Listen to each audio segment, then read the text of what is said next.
Hi.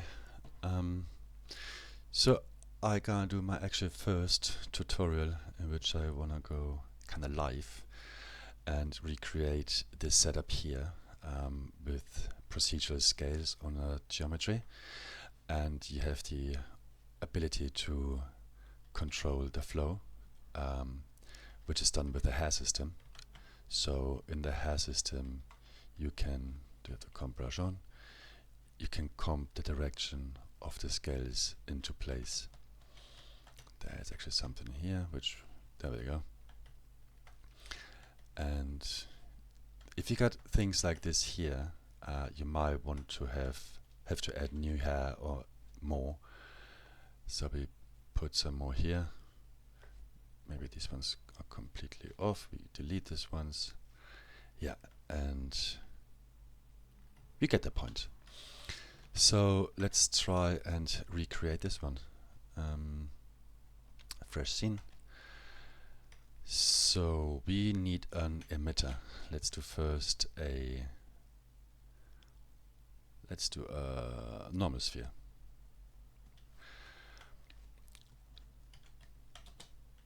Okay, so this is where the scales are being growing from.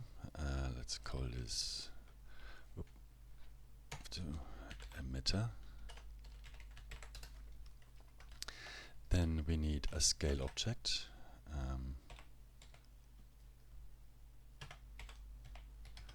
Let's just quickly create some which approximately resembles a scale.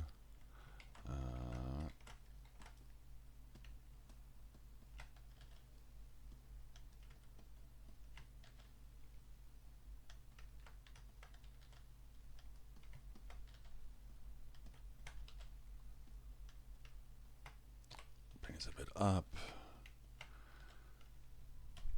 Okay, then with proportion editing, maybe bring this a bit out, like that. A bit more. Yeah, like this is good. Let's put the cursor down here, and is my cursor not on? Here it is. And use the cursor as the pivot point here. And let's rotate from the side view. It's a bit inwards. And rotate everything a bit out like this. This should be fine. So now the origin point is here. You want to bring it back to the origin point. Like this. Okay, let's hit shade smooth and call this scale instance. Maybe let's make it a bit smaller. It's gonna be, need to apply the transformation there, otherwise it won't be registered.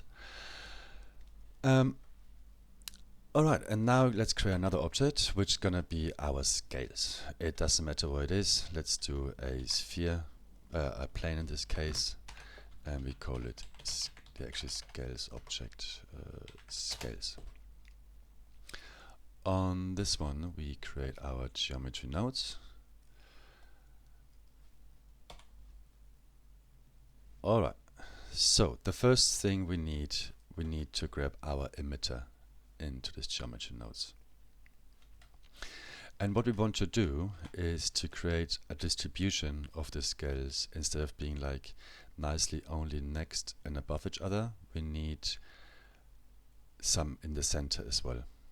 So in like these points, the original points, and we need the face center points as well. So this way we have like a nice triangular pattern which gives the scales this nice interlocking layout. To do so, we grab our geometry. We first need to split all the edges so all the faces are loose. So we do split edges.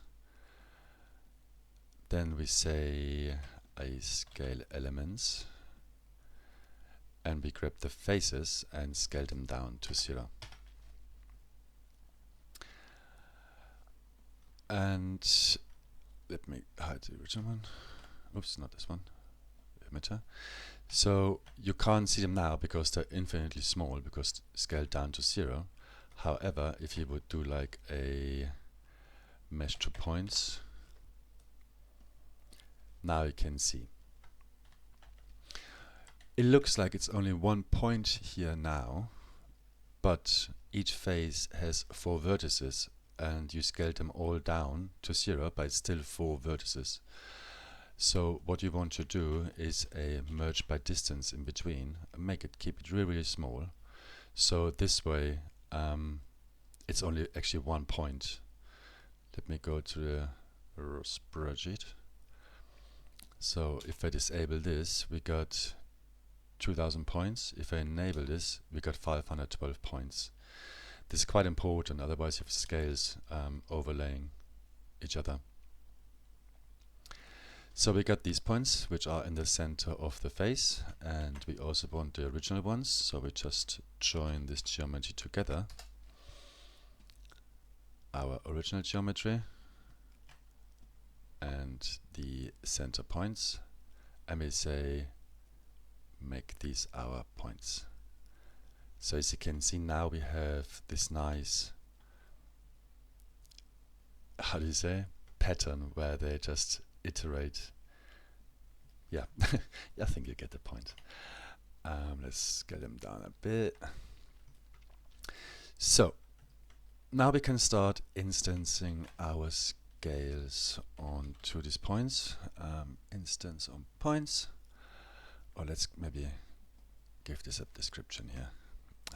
Let's call it distribution. Okay, we got our instant points. We want to instance our scales. Bring them in. Might be a bit too big. It's 0.1, 0.3, 0.2. Okay, they have no rotation information, so we need to create this ourselves. First, we want them to align with the normals of our emitter object. So in order to do so, we do a capture attribute. I believe we can do that. Let's bring it here.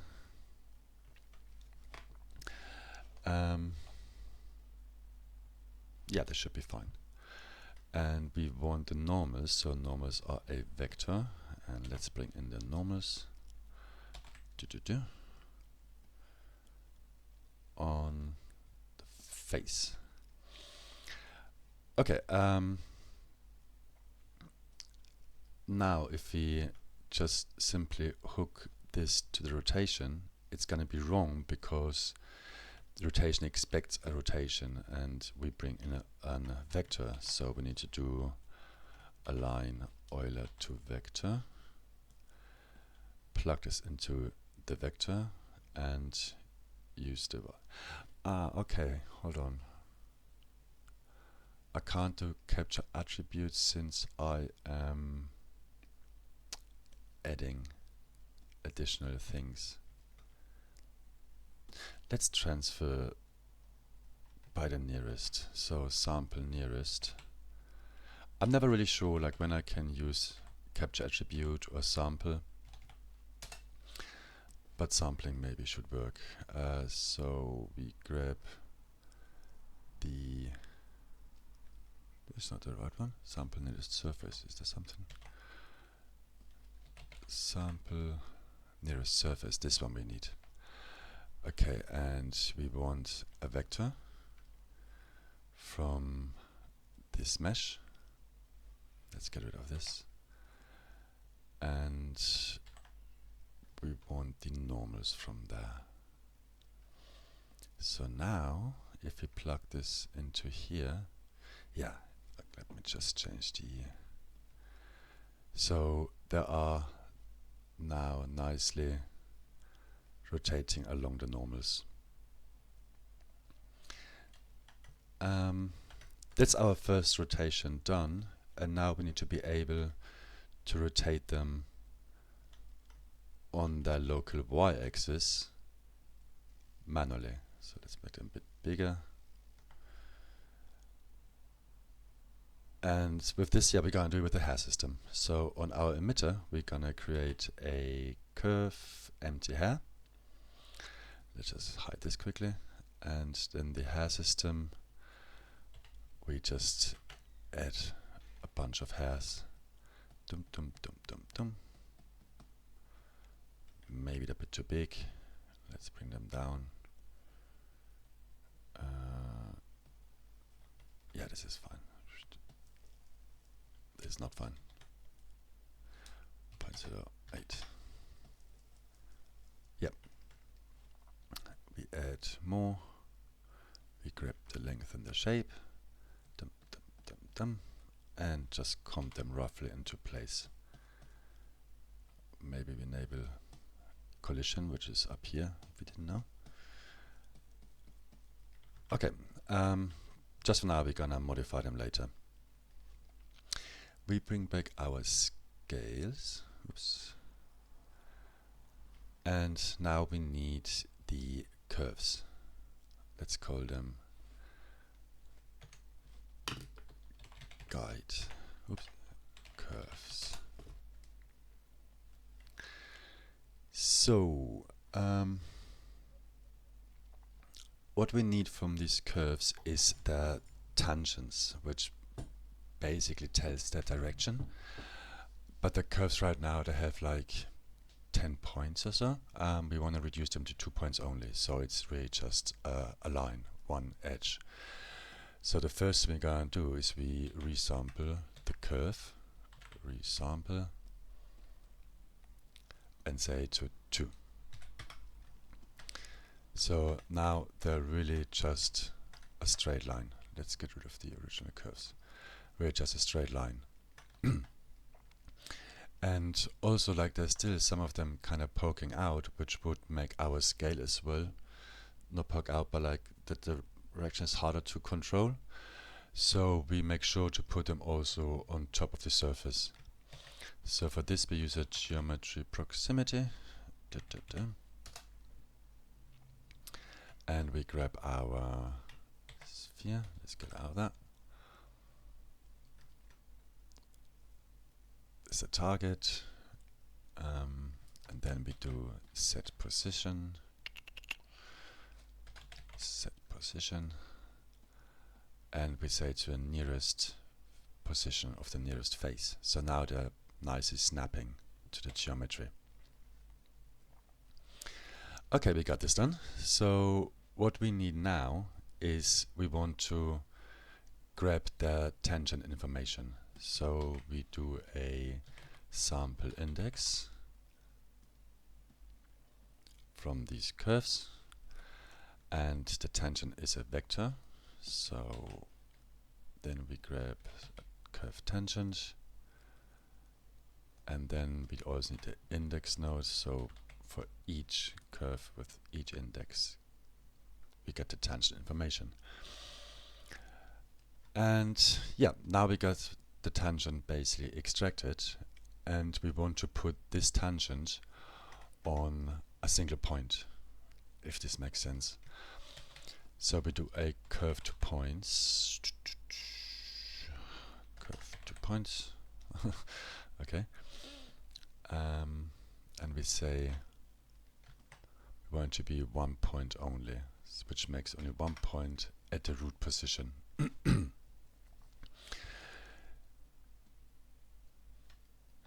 Now it's a point, so we want to bring these tangents over to the points. I tried it with this one here, but for some reason I couldn't get it to work right. I don't know.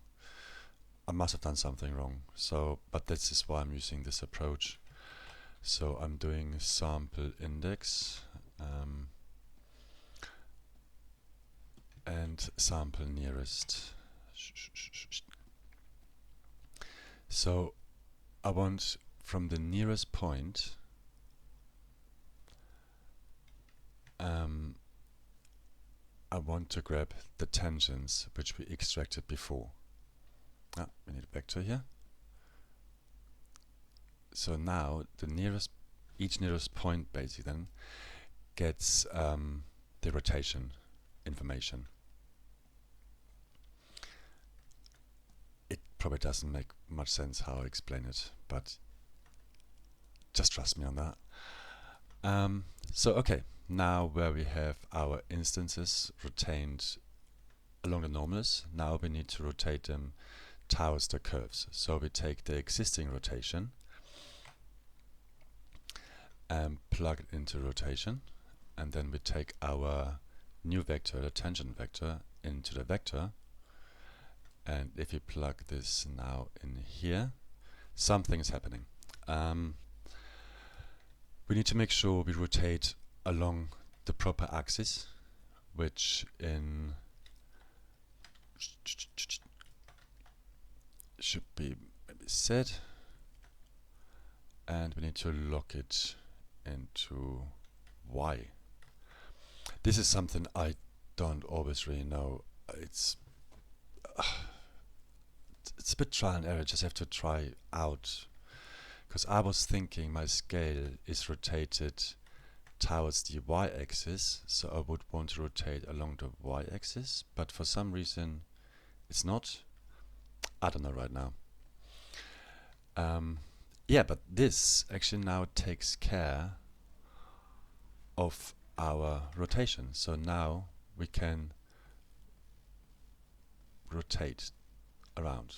Let's get more curves into play.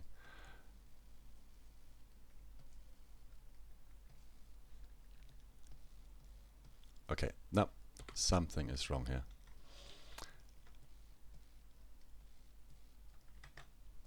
Let me try to understand what's going on.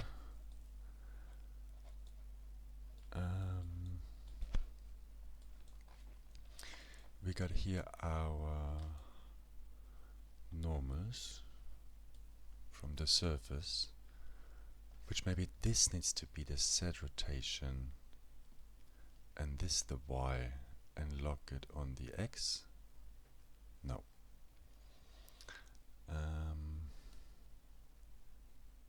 This needs to be maybe locked along this y-axis. No. Okay, this seemed alright first. Did I do something here? We're grabbing the curve tangent. Ah, it's here, because we're grabbing from the hairs, which is a spline. So let me put this back on. Now it should be working, and we had here on the Z.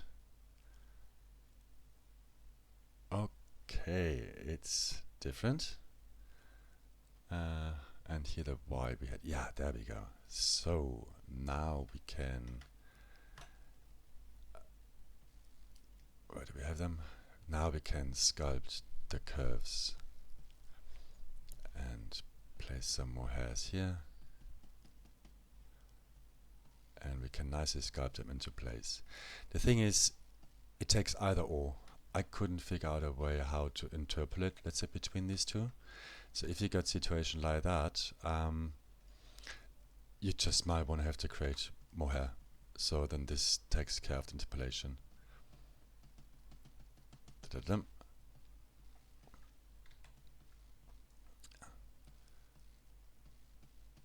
Yeah. Okay, so now we got this working. It's actually not too bad. The thing is, it depends on the geometry of our base emitter. Which means if I subdivide the emitter, we're gonna get a lot more scales, as you can see. And then they also are too big. So it would be nice to have like a functionality to scale them automatically based on the underlying phase. So let's try to put this in. What do we have here? We have here our emitter, this proximity. Okay, this is our join and say curve tangents. Okie doke. And this is our rotation.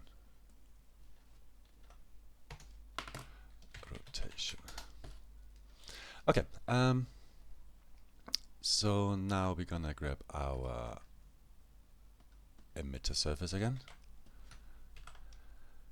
and we want to find the underlying phase size. So there is this nice node called phase area.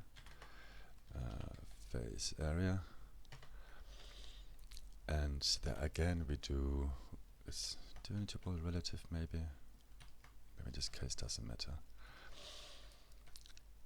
We do a sample nearest surface again. Sample nearest surface. There we go.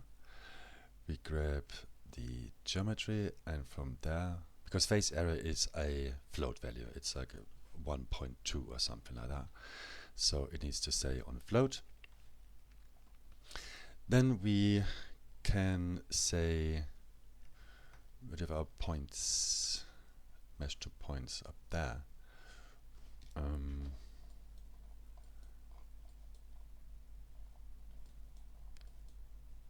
Yeah, I guess it should be fine. Let's put, it's a bit of a mess then.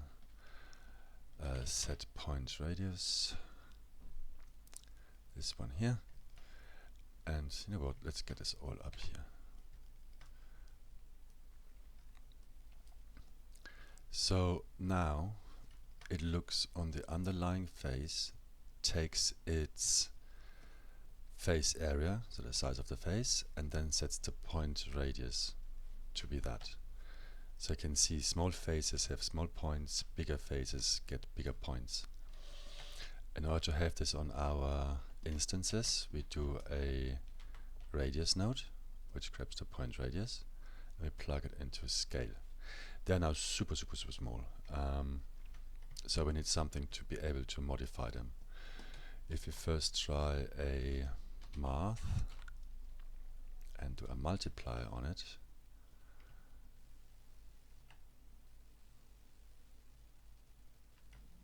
yeah, but we have like this issue where the small ones are too small or the big ones are too big. So let's put like a power node in between. Power. Oopsie there, that's quite a lot. And with this one we can, let me just get rid of this now. We can even things out a bit better.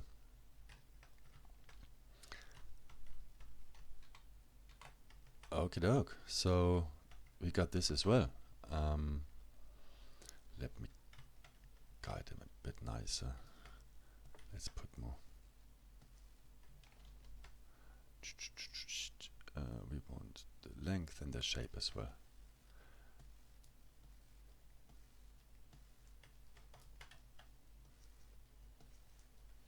Okay, so now we can nicely sculpt them into place. This one is not. It's not listening to me now. Yeah, sometimes with the collision node enabled, combing becomes a bit difficult. Okay, so yeah, there we have it. It's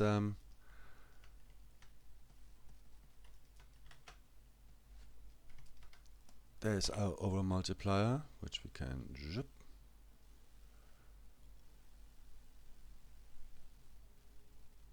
There we go. And then we can just like expose, because we're using the emitter 500 times.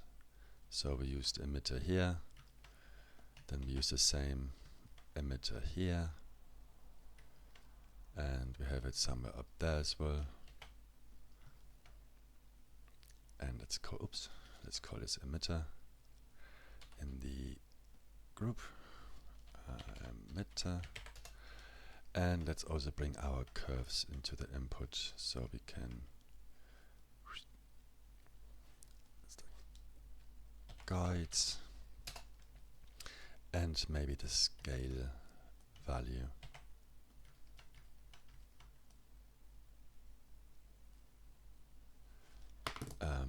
scale multiplier. Cool. So maybe also with the instance. Where do we grab it? Here. Put this up. Let's call it just instance. Okay, so now we got our node group. We call it scales geometry nodes. And now we can plug this to any geometry really. So let's get rid of this emitter, let's get rid of the hair, and let's bring in a torus. We put the torus into the emitter. We have no guide curves, so we need to create some hairs on the torus.